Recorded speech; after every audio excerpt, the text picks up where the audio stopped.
I hadn't seen her in 6 years, but when she said it, "You've grown into a man," it felt like the room shifted, like the air remembered something I didn't.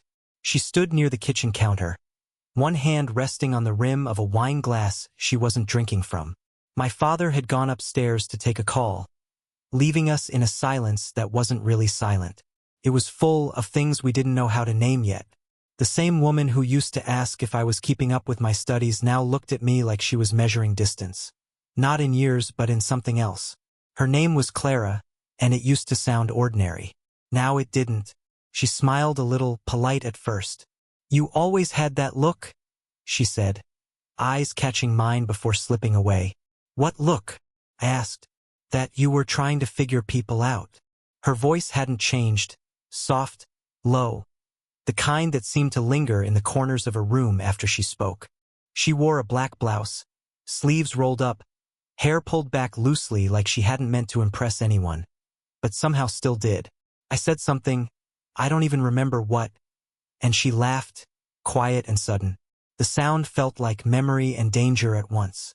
I caught myself watching the way her fingers circled the stem of the glass. The tiny movement pulled my attention like gravity. She noticed, maybe. Her eyes flicked toward me, then down again. The kitchen light was warm, too warm. It hummed faintly, or maybe that was me. She asked about university. I tried to sound normal, but my voice came out too even, like I was pretending to be older than I was. She tilted her head, studying me. Not mockingly, but with something between curiosity and restraint. "You look different," she said after a pause. "So do you," I said. Her mouth twitched like she almost smiled. "That's kind of you." The silence after that stretched, not awkward exactly, just aware, like the world had stepped back and left us there, standing too close for a conversation that small. Her perfume was faint, not sweet, something clean, almost sharp, and it made me think of her office when I was a kid, all papers and coffee and late afternoons. She'd been my father's colleague for years, always the calm one in meetings, the one who never said more than she had to. Now, that same restraint looked like something else entirely. I leaned against the counter beside her. Our elbows almost touched. She shifted slightly, not away, just enough that I noticed. "Your father talks about you a lot," she said. "Hopefully the good things." "Mostly," she replied, smiling without looking up. There was a faint tremor in her breath when she spoke, or maybe it was mine. When the conversation faltered, I found myself searching for anything to keep it going. A story, a question, a reason to stay in that moment. But she stayed quiet, eyes on the glass, thumb tracing slow circles across it. And then, for a second that felt longer than it should have, she looked up. Her gaze caught mine and didn't move. Nothing happened, no words, no touch. But it felt like everything leaned forward at once. The air thickened. My chest felt too small. She opened her mouth as if to say something, then stopped. Her phone buzzed on the counter, sudden and sharp. She glanced at the screen, her jaw tightening before she picked it up. "Excuse me," she said softly, and stepped into the hallway. I stood there, staring at the half-empty glass, her perfume still in the air, and realized I didn't want her to answer that call. She came back into the kitchen a few minutes later, phone in hand, expression neutral. Whatever that call was, it had pulled her somewhere else for a moment.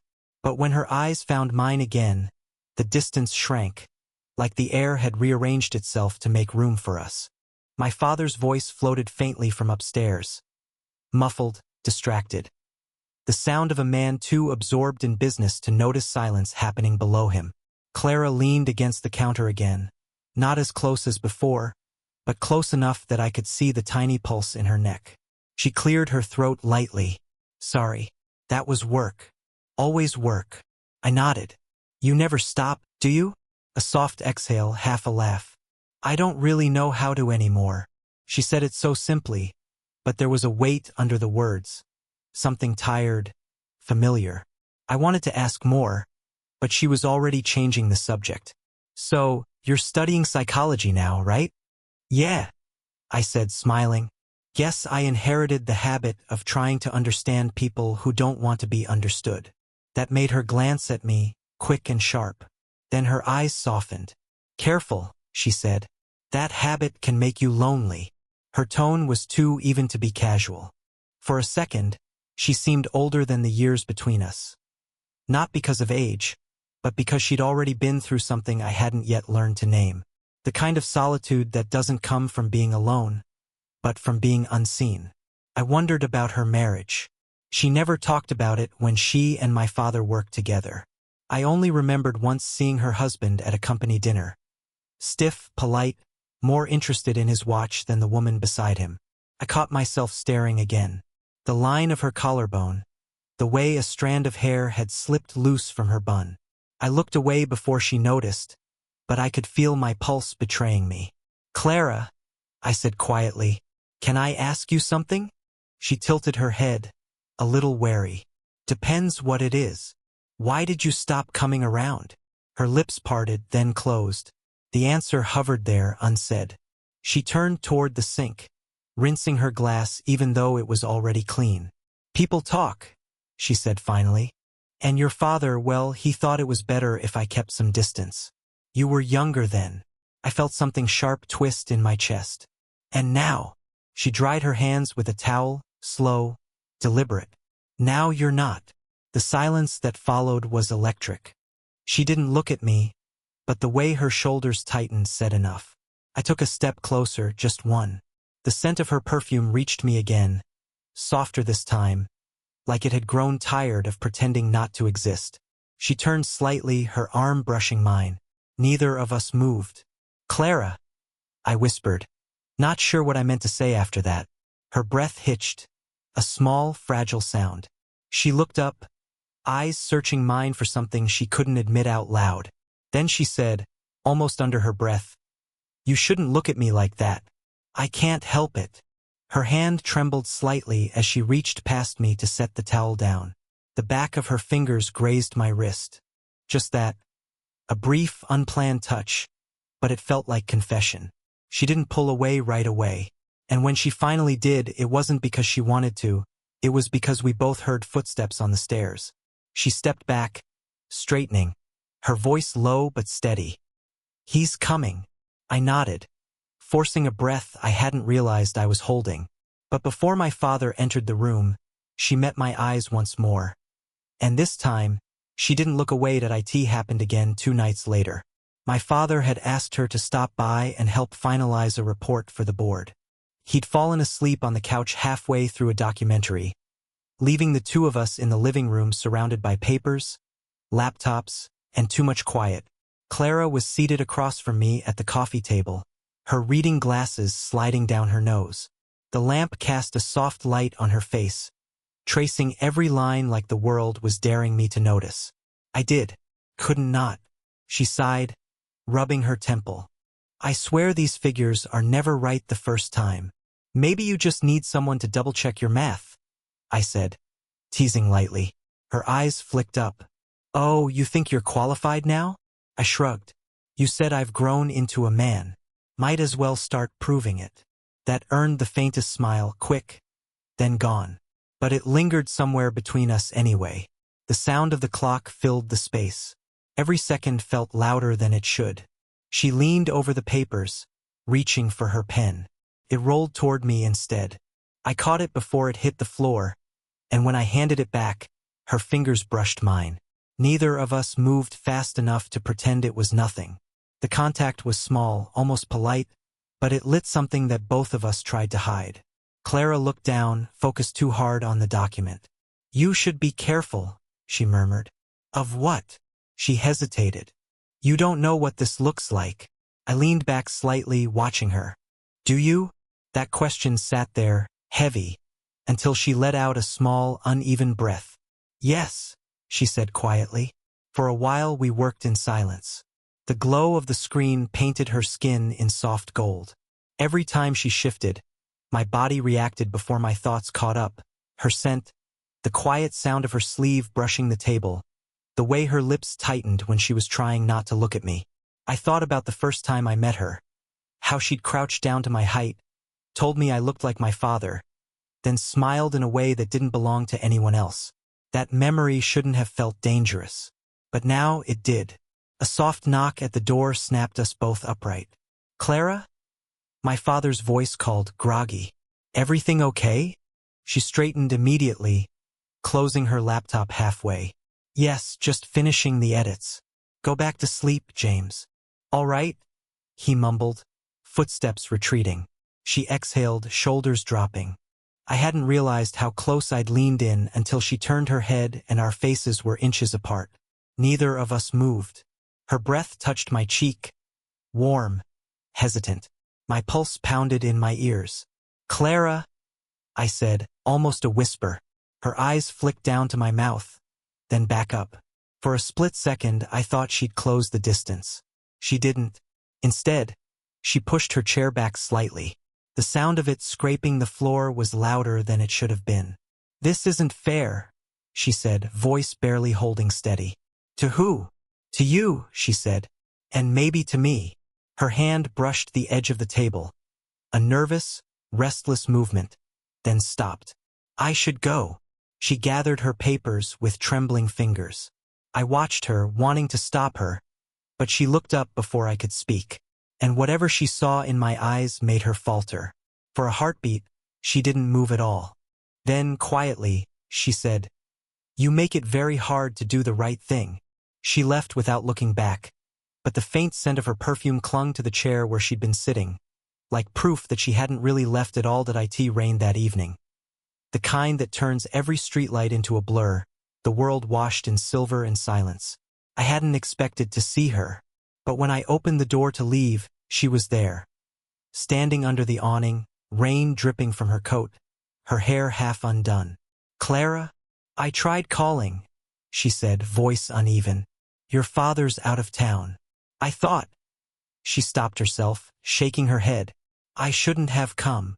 But she didn't leave. I stepped aside without thinking. She hesitated for a second, then walked in, brushing past me. The scent of rain and her perfume mixed in the air, clean, sharp, and unbearably familiar. Her coat clung to her shoulders, wet at the edges. I offered a towel, but she didn't take it. She just looked at me. Really looked, like she was searching for something she already knew she shouldn't find. "You shouldn't be here," I said quietly. "I know." Her voice broke on the last word. I watched her take a slow breath, steadying herself. The silence between us stretched and trembled, charged and fragile. "I've been trying to forget that night," she said finally. "But it keeps replaying. That look you gave me, what I almost—" She stopped again, eyes flicking away. I took a step closer. "Say it." Her jaw tightened. "Don't make me. I need to hear it." She met my gaze, eyes glassy, desperate. "I wanted to kiss you." The words hit harder than I expected. Neither of us moved for a moment, but something shifted. Like the air itself couldn't bear the restraint anymore. I reached out, slowly, giving her every chance to step back. She didn't. My fingers brushed a strand of hair from her face, tucking it behind her ear. Her breath caught, shallow, trembling. "You think I don't feel this too?" I whispered. Her lips parted, but no sound came out. The rain outside grew louder, a soft roar against the windows. She was close enough that I could see the faint pulse at her throat, the rise and fall of her chest as she tried, and failed, to steady her breathing. "Clara?" I said, my voice barely a sound. "I can't keep pretending this doesn't matter." She closed her eyes for a moment, as if the words hurt more than they should. "It's not supposed to," she whispered. "But it does." She looked at me again, eyes full of conflict, half wanting, half terrified. "If I let this happen, I lose everything," she said. I stepped closer, the space between us shrinking to nothing. "Then why are you here?" That stopped her. Her mouth opened, but instead of answering, she reached out. Fingertips grazing my sleeve, a touch so light it might have been accidental if her hand hadn't stayed there. Her voice dropped to a whisper. "Because I can't stay away anymore."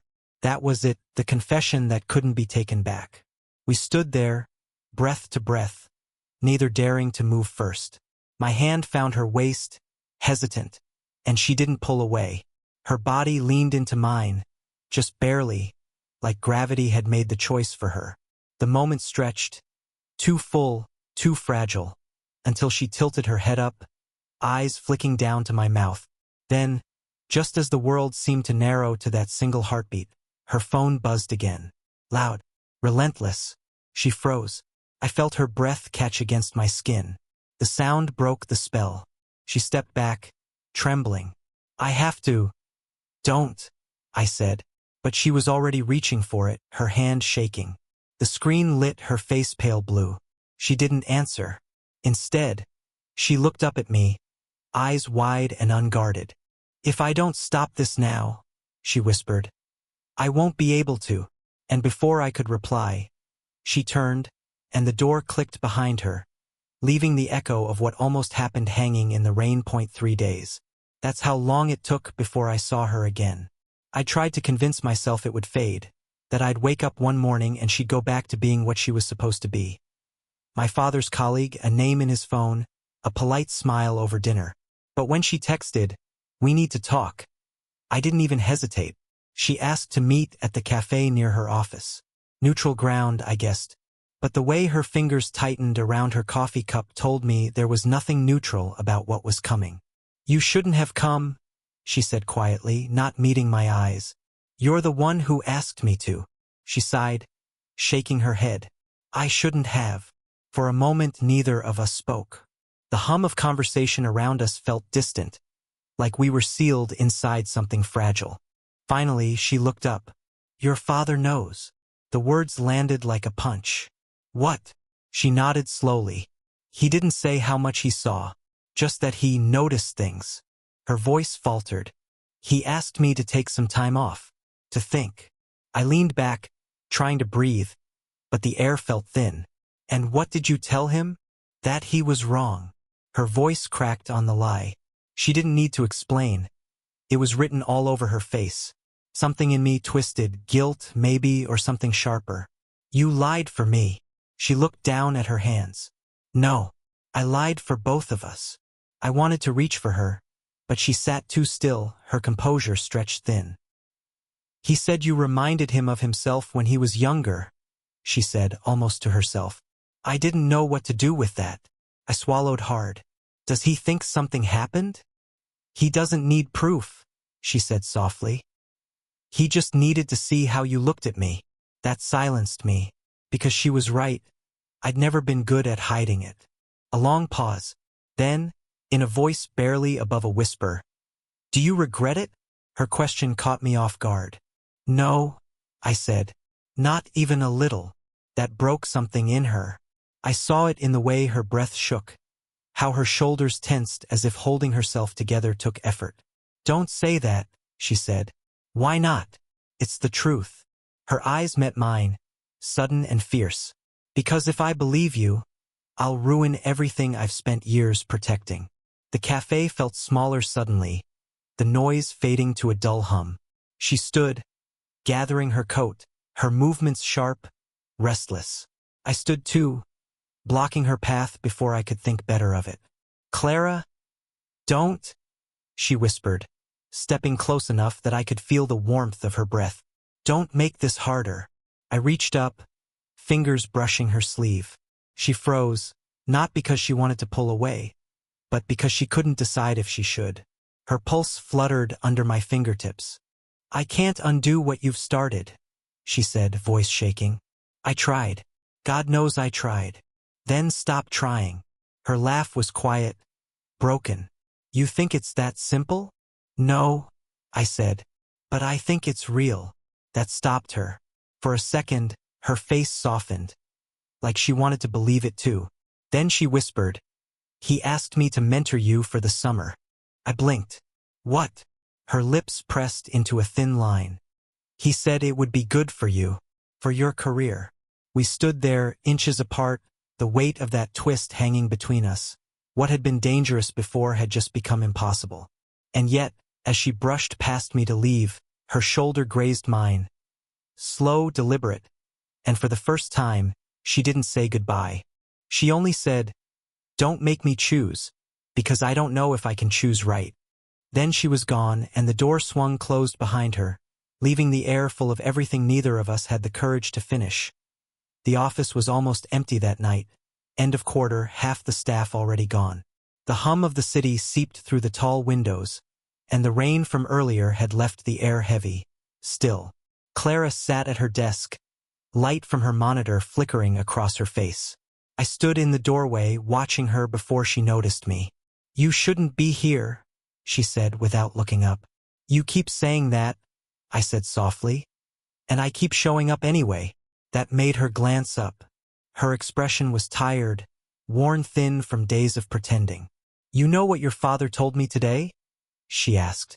I shook my head. "He said you look at me like you're waiting for something to happen, like you've already decided it will." The silence that followed was electric, dangerous, but honest. "And what did you tell him?" I asked. Her mouth twitched into something that wasn't quite a smile. "I told him he was wrong." I took a few steps closer. "Was he?" She closed her eyes briefly, as if steadying herself. "You don't know what you're asking for." "Yes, I do," I said, voice lower now. "I'm asking you to stop running from something we both feel." She rose from her chair, slowly, deliberately. "And what happens after?" "I don't know." "Exactly," she said, though her tone was barely conviction. "You'll move on. I'll be the mistake that taught you restraint." I shook my head. "You're not a mistake." She stepped closer, too close, her perfume faint but dizzying. "Then what am I?" My hand lifted before I could stop it, fingers brushing the side of her face. She didn't move. Her breath trembled, warm against my wrist. "You already know," I whispered. Her eyes opened, glassy with something she was still trying to fight. "You have no idea how long I've tried not to want this." "Then stop trying." The words slipped out, raw, almost pleading. She laughed, small, unsteady. "You make everything sound simple. It doesn't have to be complicated." "Yes, it does," she said, voice breaking. "Because I care. Because it means something." We stood inches apart. Her hand pressed against my chest as if she meant to push me back, but her palm didn't move. "This isn't just about wanting," she said. "It's about what comes after. Then let's deal with after when it comes." The words hung there, suspended between us. Her hand slid up, fingers brushing my collar. The contact was almost nothing, yet it made everything else disappear. The city, the noise, the rules we'd built around ourselves. I leaned in, close enough to feel her breath, close enough that the air itself seemed to hold its own heartbeat. "Clara," I murmured, her name almost a confession. Her eyes lifted to mine, wide and wet and unguarded. "If this happens," she whispered, "there's no going back. Then don't look back." A beat, a breath, and then her forehead rested against mine. Not a kiss. Not yet. Just the quiet surrender of two people who finally stopped pretending. The moment stretched, soft, trembling, inevitable. When she finally spoke, her voice was steady. "I understand you now." I nodded. "And I understand you." Neither of us moved away. Not why it was morning when I saw her again. A quiet, gray morning that smelled like wet concrete and coffee. The world felt softer somehow, as if it knew the storm had already passed. She was sitting on a park bench, coat wrapped tight around her, eyes half lost in thought. I wasn't sure if she'd been waiting for me, but when I stopped in front of her, she didn't look surprised. "Couldn't sleep either?" I asked. Clara shook her head with a faint smile. "Haven't really slept in days." I sat beside her, careful but close. The space between us was small. Not the careful kind we used to keep, but the kind that meant something had already shifted. "I kept thinking," she said quietly, staring ahead, "about how wrong it all looked, about how much easier it would be to just forget. And," she finally turned to me, "and I realized I don't want to forget." Her honesty hung in the cold air between us, visible like breath. I looked at her, really looked, and saw it then. The exhaustion, the fear, the calm acceptance underneath it all. She wasn't trying to be brave anymore. She just was. "I don't want to make your life harder," I said softly. "You've already given enough." She smiled at that, small and tired. "You don't make it harder." You just make it honest. The city sounds around us faded. Car doors, birds, the wind moving through wet trees. All background to the quiet weight of what we weren't hiding anymore. After a while, she said, "People will talk. Let them," I said. She laughed under her breath. "You say that now. I'll say it again when they do." There was a long silence. Then, almost unconsciously, her hand slid toward mine on the bench. When our fingers touched, neither of us pulled away. It wasn't dramatic or loud or cinematic. Just warm, real. "I kept waiting for something to feel wrong," she whispered. "But it doesn't."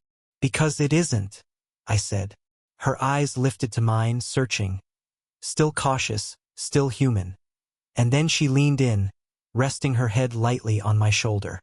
My hand tightened around hers, thumb tracing slow circles across her skin. We sat like that for a while, no rush, no fear left to chase away. Just the steady rhythm of two people who'd finally stopped pretending that what they had was temporary. When she finally spoke again, her voice was almost a murmur. "Maybe this won't be easy." "It won't," I said. "But it's real." She smiled, eyes closed. "Then that's enough." I turned slightly, pressing a kiss to her forehead. Not a claim, not a promise, just a quiet acknowledgement of everything we'd already said without words. The sky began to clear, pale blue breaking through the gray, and for the first time in weeks, it felt like the world wasn't watching. We stayed there until the wind shifted and the light grew softer, fingers still intertwined, neither of us needing to say what came next. It was already understood. Did you enjoy the story? What kind of stories would you like to hear next?